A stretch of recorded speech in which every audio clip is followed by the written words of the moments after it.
এই ছেলে, তোমার নাম নিলয় না? হুম। অনার্স থার্ড ইয়ারে পড়ো না তুমি? হুম। তোমার বাসাটা না ওই মোড়ের দিকে? হুম। এই শোনো, হুম। এই শোনো, আমার সাথে একদম বেশি ভাব নিবা না, ঠিক আছে? হুম। এই আবার হুম বলছো? দেখছো একটা সুন্দরী মেয়ে তোমার সাথে কথা বলছে, একটু সুন্দর করে কথা বলবে, তা না মেরে তোমার চশমা ভেঙে দিব, বুঝেছো? ওকে জানু। এই জানো মানে? কোন সাহস আমাকে জানো বললে? দেখেন আপু, আমার কি হাদারাম পাইছেন?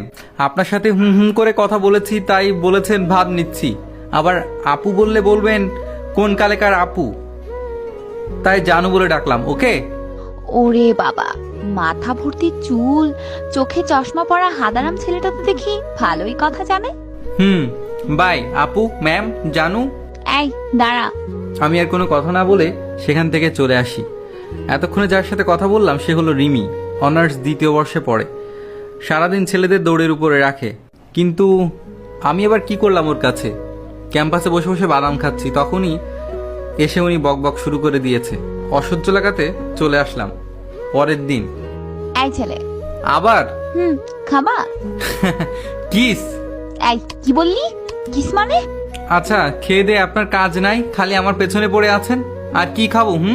মায়ের খাবি? কেন খাবো? ফেসবুকে কি স্ট্যাটাস দিছিস?